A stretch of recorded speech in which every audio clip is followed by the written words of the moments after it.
तो दोस्तों ये मूवी 18 प्लस लोगों के लिए है। अगर आप लोग वीडियो देख रहे हैं तो वीडियो में बने रहिए और वीडियो को स्टार्ट करने से पहले ईयरबड्स अपने कानों में लगा लीजिए। बिना किसी देरी करे के स्टार्ट करेंगे आज का वीडियो। उससे पहले चैनल पे नहीं हो तो चैनल को सब्सक्राइब कर दो, बेल नोटिफिकेशन प्रेस कर ऑल पे सिलेक्ट कर दो। चलिए गाइस बढ़ते हैं आज के वीडियो की तरफ। तो कहानी की शुरुआत में हमें रोशन नाम की लड़की को दिखाया जाता है जो कि अपनी छुट्टियां खत्म करने के बाद अपने घर की तरफ आ रहा था और उससे नौकरानी अपने साथ घर लेने जा रही थी। जब वो आ रहा था तो वो अपनी नौकरानी को देख रहा था और मन ही मन गलत सारे ख्याल सोचने लगता है। तभी वो अपने घर पहुंच जाता है और अपने माँ की तरफ जाता है। तभी उसकी माँ गीले कपड़े देख लेती है और उन्हें पता चल जाता है कि वो नौकरानी को लेके अपने मन में कुछ गलत ख्याल सोच रहा था। तभी जाके वो घर के अंदर जाता है और वो घर के अंदर जाके देखता है कि उसकी छोटी बहन आई है। वो छोटी बहन को अपने में उठाता है और अगले दिन उसकी बहन उसको जंगल में घुमाने लेके जाती है। और जब वो जंगल में घूम रहा था तो उसको उसकी नौकरानी दिखती है और जो उस नौकरानी को जल्दी इमरजेंसी लग जाती है तो वो उसको छोड़ के वहीं से वो भाग जाता है। जब वो दौड़ रहा होता है तो वो गिर जाता है। तभी उसको आवाज आती है कि कोई है उस तरफ। वो उस तरफ जब जाता है तो देखता है कि जंगल में कुछ लोग हैं। उसकी एक नौकरानी है और उसके साथ कोई इंटीमेट हो रहा है और यही सीन देख के वो दौड़ता हुआ घर आता है। और जब वो घर आता है तो घर आने के बाद रात को उसको वही आवाज आता है। जब वो अपने कमरे से बाहर देखता है तो वो देखता है कि वही नौकरानी है। वो अभी भी आधी बाहर निकली हुई है और किसी के साथ इंटीमेट हो रही है और वो ये देख के वापस कमरे में आ जाता है अपने। तभी उसकी बहन बताती है कि हमारे घर में जो आंटी है वो वर्जिन है अभी तक। तब फिर जाके वो लोग सो जाते हैं। अगले सुबह अपनी भाई को वापस से जंगल घुमाने लेके जाते हैं। तभी वहां पे देखता है कि कुछ औरतें नहा रही है, घर में काम करने वाली नौकरानी। तभी वहां पे कुछ मर्द लोग आते हैं, उसके घर के नौकर लोग ही आते हैं। फिर वहां पे वो लोग आपस में रोमांटिक सीन करने लगते हैं, इंटीमेट होने लगते हैं। और जब ये सीन वो लोग देखते हैं तो उन्हें वहीं से देख के नौकर लोग चिल्ला के भगा देते हैं, क्योंकि वो भी वही सीन देखना चाह रहा था।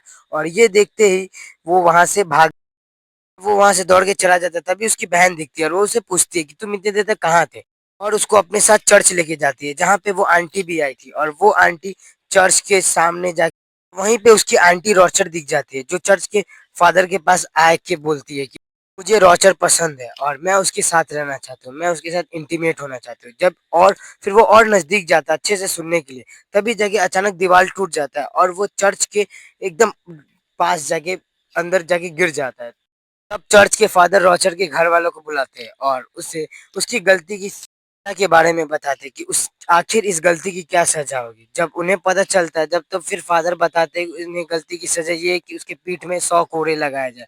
फिर सब लोग नौकर पकड़ के जबरदस्ती उसको 100 कोड़े मारते हैं, जो उसकी बहन और रॉचर दोनों देख लेती है और जो उसे काफी ज्यादा बुरा लगता है। और अगले दिन जब वो बेड पे जाता है तो फिर उसको वही आवाज सुनाई देने लगती है जो अगले रात को सुनाई दी थी। फिर से वापस वो जब जाके देखता है तो एक नौकरानी है जो किसी साथ इंटीमेट हो रही थी। जब वो उससे पूछता है तो वो बोलती है कि तुम अभी बच्चे हो, तुम अपने काम में ध्यान दो और ये हमारा सीक्रेट है। फिर ये बोल के वो वहां से चली जाती है।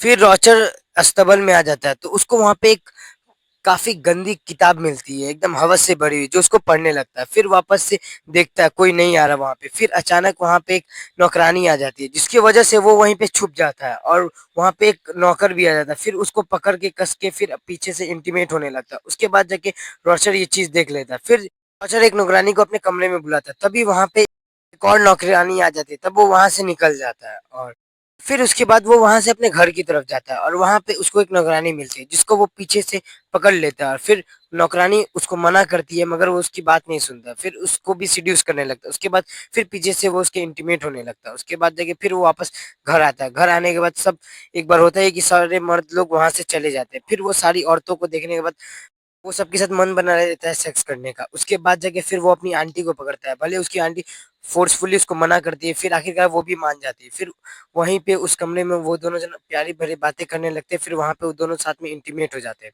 जब वो लोग इंटीमेट हो जाते हैं उसके बाद जाके फिर वो वहाँ से निकल जाता है उस कमरे से। उसके बाद तभी उसके कमरे में एक और नौकरानी आती है। वो उसके साथ भी मन बना लेता है काम करने का। वो फिर उसे भी सीड्यूस करने लगता है। फिर उसके बाद भी उसको साथ भी वो चालू हो जाता है। उसके बाद भी काम करने के बाद फिर वो मन नहीं भरता तो वो वापस एक अस्तबल में जाता है और वहाँ पे भी एक नौकरानी को सीड्यूस करने लगता है। वहाँ पे फिर उसके साथ भी अपना काम कर लेता है। उसके बाद जाके सब काम करने के बाद अब तो ऐसा हो जाता है कि वो सबके सामने एक साथ ही 2-3 लड़कियों के साथ सीड्यूस करता है सबको और सबके साथ सेक्स करता है। और फाइनली उन सब चीज़ों के करने के बाद वो एक बार पकड़ा जाता है। फिर जब वो अपने कमरे में बैठा हुआ होता है तब उसके पास एक नौकरानी आती है और वो बोलती है मैं प्रेग्नेंट हूँ, तुम्हारे बच्चे की माँ बनने वाली हूँ। ये सुन के वो काफ़ी ज़्यादा शॉक हो जाता है। फिर अचानक उसी वक़्त एक और नौकरानी आती है, वो भी यही बात बोलती है कि मैं तुम्हारे बच्चे की माँ बनने वाला हूँ। फिर ऐसे इसी से पता चलता है कि जो रॉजर था वो सबके साथ सेक्स कर चुका था और बहुत सारे लोगों को के साथ वो प्रेग्नेंट हो चुका था। मगर आखिरकार वो समय आ जाता है जब उसका स्कूल खुल जाता है और फिर जाके तभी उसकी आंटी भी आ जाती है और उसकी आंटी भी यही बात उससे कहती है कि मैं अब तुम्हारे बच्चे की माँ बनने वाला हूँ। फिर आखिरकार वो सबको गुड बाय बोल के वो उस घर से सारी औरतों को वैसे ही छोड़ के वो वहां से निकल जाता है। तो गाइस फाइनली यहीं पे स्टोरी एंड होती है। स्टोरी अच्छा लगा हो तो वीडियो को लाइक शेयर सब्सक्राइब कीजिएगा। मैं मिलता हूँ अगले वीडियो में।